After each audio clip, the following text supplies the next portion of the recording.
Hello everyone and welcome to another episode of the Genshin Championship. I'm Zinzin Kitty and this is Chaos. Hi guys! Hi! So in today's championship, it is very special because it covers patch 3.2, which is the patch with our favorite new lolly Dendro Archon, NAHIDA. It'll be really interesting to see the new Dendro reactions being utilized in this version's Abyss.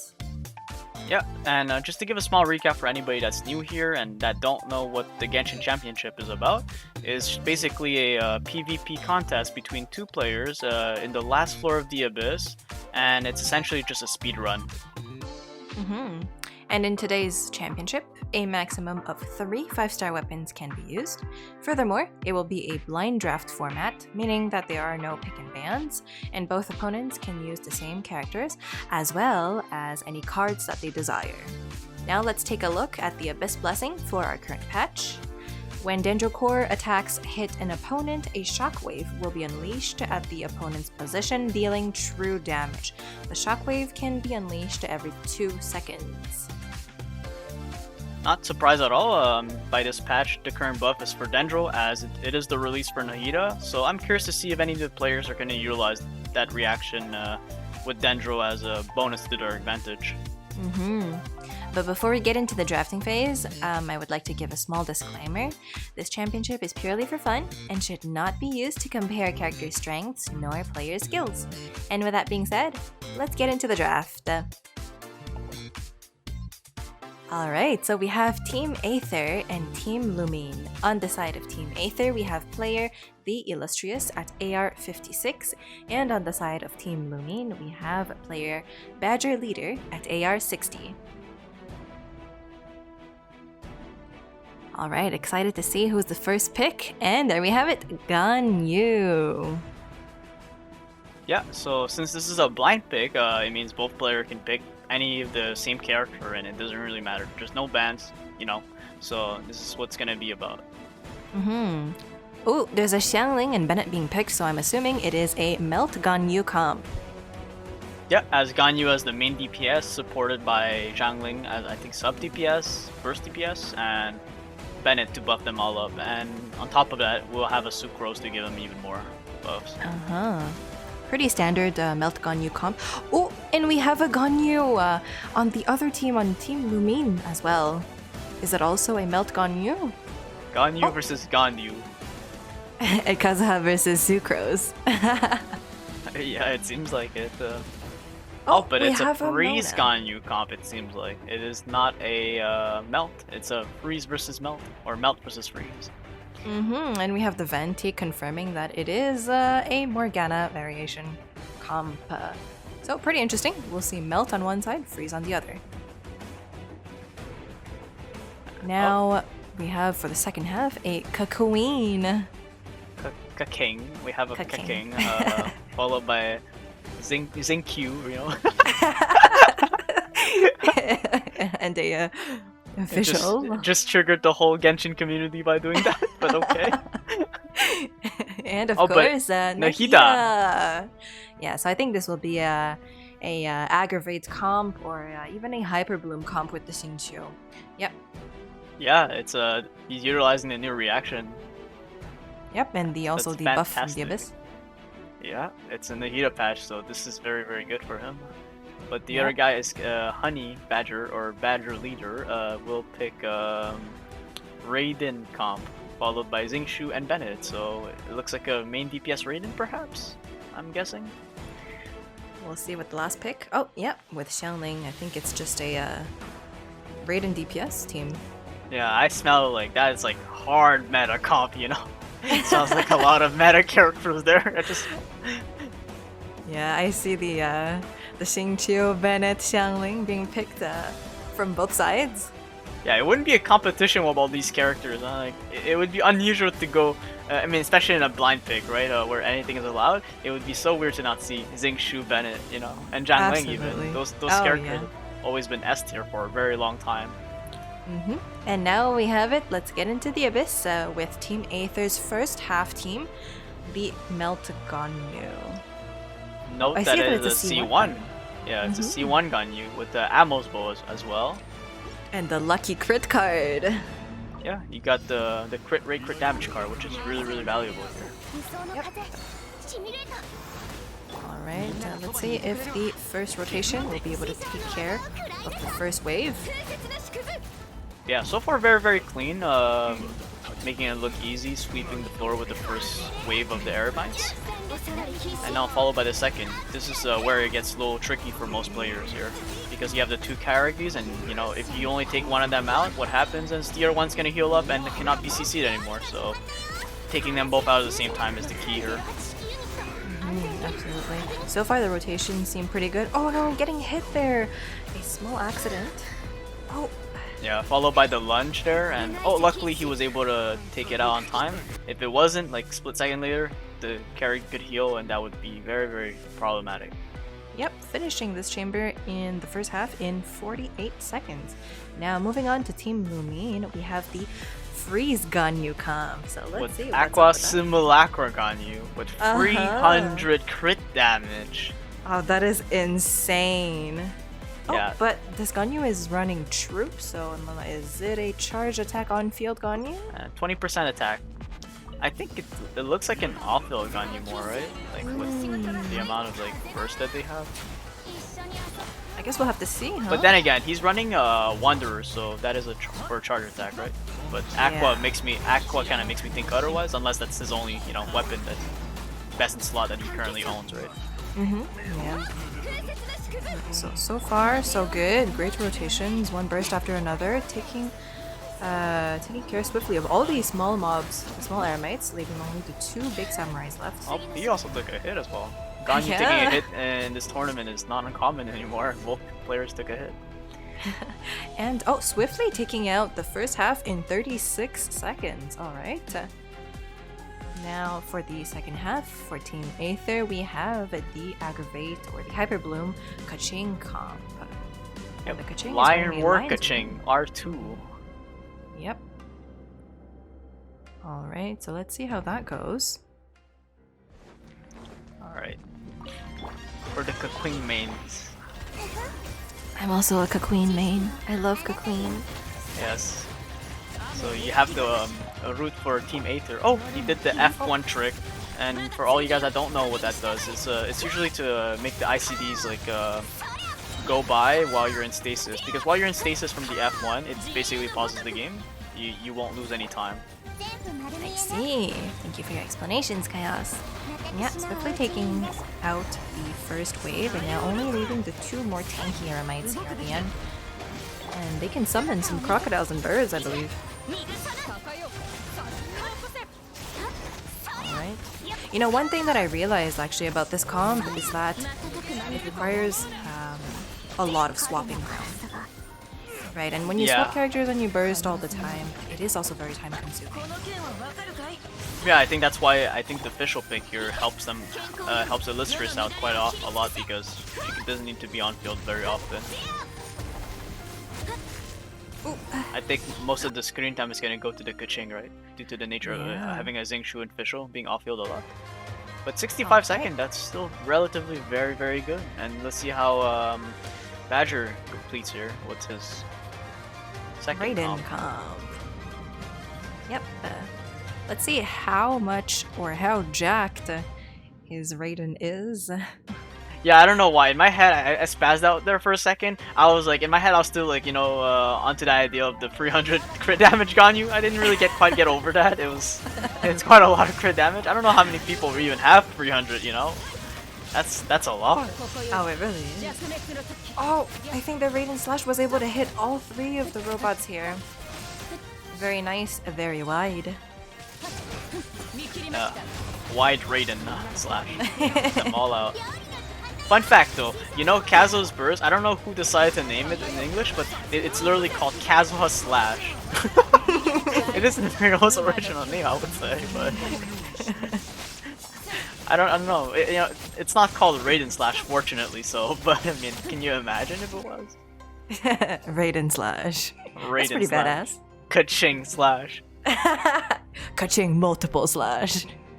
Multiple Kaching Slash. Oh, come on. Alright. Oh, was that a missed charge shot there? Yeah, I don't know if that was like intended to play out like that, but that could have cost him like 1 second or so. Hopefully that's not too punishing. Again with the F1 trick with the Xing Shu, it's not Xing Shu, sorry. I think he did it. Was it Dazzling or Bennett? I kind of forgot. I think I'm on the Sucrose. Oh, Sucrose. Yeah. Okay. I guess Sucrose wow. has that mechanic. I'm not too familiar with that mechanic. It does around 60 or 70k per bloom shot on Ganyu. This is crazy. Yeah, he's taking out really quickly. I struggled in this floor because you know they were so tanky. I don't know what you guys out there are doing this floor, but for me they're super tanky. What about you, Xin? Yeah. You were able to take them out easily, or did you have a hard time as well? This abyss was harder than I anticipated it to be. Really, they were very tanky. Yeah. Even with my meta Ayaka. Wow. But yeah, let's see how Honey Badgerleeder will take out this floor with the freeze gun. Actually, you know what I was gonna say earlier? It's a little bit of a shame that they're running so much EM in a freeze comp because the EM is going to waste. But then again, it seems like that's not an issue. I guess his Kazuha has otherwise to say about that, but Kazuha does convert EM into elemental damage, so I guess there is some you know, give back. It's not completely like to waste 100%. And that was very fast, with only 41 seconds on a freeze Ganyu team. Amazing performance. Now let's see, Chamber 2 second half against the Magu Kenki. Yeah, what's that little pet that's following him? God, I keep forgetting. Is that the little mini Oceanid, or is that a different one? No, I think it's a burb. I don't think it's the Oceanid one. The name is not burb, surely, right? Flying blue burb. Flying blue burb. Oh. Alright. Oh, okay, Kitchen taking a big hit there. Oh yeah, small tip, and for you guys out there, the Magu Genki will teleport where his back is currently facing. So if you take that into account, you know, you could kind of dictate where he would teleport, and that could maybe help you guys, like, you know, save a bit of time in doing your abyss. And usually I believe that you would want to make the Magu Kenki face the, well, have its back facing the wall so that it would teleport towards the back, towards the edge of the abyss, and you can lock him there. Yeah, for sure. It's because it's the closest, what do you call it? It's the closest area where you can, you know, close the distance easier, and, you know, against the wall, the next teleport could sometimes be RNG. He could teleport out of it, or he could be stuck in it. I see. So now, with only 68 seconds of clear, yeah, let's not see quite how 69, but it's okay. Close enough. Close enough. Hey, maybe it was all planned. Yeah, it's to make sure that we keep the stream PG here, you know, not get it out of hand right now. So one thing I'm really excited to see for this comp is the rotations. I think the momentum, the rotations will be really important to take out the Magu Kenki in time. He does iframe the damage there. Yeah, a lot. I'm hoping 2 or 3 rotations should be enough to finish him off. Magu teleport to the wall, as mentioned. Could teleport out of it. That is a possibility, which is very, you know, it could happen. It's rare, but it could. Ah, like this, it teleported again. Yeah. Ooh, Raiden taking multiple hits there, but still slashing her way through and completing this half in 48 seconds. That was 2 rotation combos there, if I'm not mistaken. So it has a 20% attack percentage here. Oh, this Melt Ganyu is really effective against those 4 Bishops being water element. Bros being a true carry, the underrated hero. Oh, the Xiangling and the Ganyu doing work. Oh, look at that. Swiftly taking away 3 and 4, the last one. Yeah. And that only was 28 seconds. Wow. Amazing. Oh, this is more EM on the freeze comp. Badger is not very lucky with these cards, I will say, but I guess he can still convert it to the, you know, maybe it'll help him on the second half, sorry. Oh, that Mona E back into the Venti ultimate was very satisfying to watch. It's so satisfying, like seeing them all grouped together. You know, like that's a very satisfying. Oh my goodness, that was very fast. 21 seconds. Yeah. Wow, the EM, the freeze doing work. All right, I'm sure that Illustrious is gonna do a great job here. He's got Burb on his side. Can't lose with Burb on your side here. Oh no, this boss gives me trauma. Trauma. Oh yeah, he does go invisible, so quick mention is the best way to take him out is with a Dendro Electro reaction. It brings him down very quickly, and if you don't have Dendro because you didn't get NAHIDA or you don't utilize it in general, then you can always use Electro. Electro does take it down. You can destroy his components as well, and that will help take it down. Absolutely. Okay, I feel like against the Simon for this half on the pitching comp, the rotations are a little bit sloppy. I think swapping back and forth characters is wasting a little bit of time. Yeah, I don't know like how I haven't played against this guy much. I don't know the pattern of his teleportation or how it completely works, but I feel like whenever you're running after it, you know, that could cost you a bit of time. But if you bring him down like he's doing it right now, then that's when you can unleash and your full combo on him. Oh, and there we have it. Challenge completed. This is in 77 seconds. Still a relatively great time. Let's see how Raiden does it against Simon, I guess, now. So Raiden's the only Electro unit in this comp, and no Dendro units, so let's see how it plays out. Yep. Okay. So far, pretty clean rotation. Let's see if Badgerleeder can keep it up. He was able to take out the two low components in the middle. You can also take out the arms, right? It's not always necessary, but those two beaming arms are definitely, like, you know, you could destroy them. It's not undestructible. Yeah. So now heading towards the second rotation. Yeah, I think he brought him down. Yeah. Yep. Will But it take I a think third that he'll rotation? need one. Yeah. His Raiden ult went down, so I think he'll need maybe not a full rotation, but like 80% of it he'll need. Oh, and here we have it. This In half 55 completed in seconds. 55 seconds. Yeah. And there we have it, guys. Team Lumine with 242 seconds. So congratulations to Badgerleeder from Team Lumine for winning the Genshin Championship this time and for taking home the crown. Indeed, what a great performance by Badgerleeder to swoop by the Abyss in only 242 seconds and take the victory. On top of that, Team Lumine is now 2-0. 2-0 for Lumine. Alright, so we would like to take this time to thank both contestants Badgerleeder and TheIllustrious for participating in this competition and for delivering spectacular performances. And also a special thanks to our editor Rin for overseeing this project. Now, if you're interested in participating in future championships and if you want to appear in our videos, then please join our Discord server through the link in the description box below. The server's name is Zinzin's Cat Cafe, and upon joining, you will be met with instructions on how to proceed and how to get into the competition. With that being said, thank you so much for watching, guys! Thanks for watching, guys, and I hope to catch you guys on the next one. Take care. Bye-bye. Take care, see ya!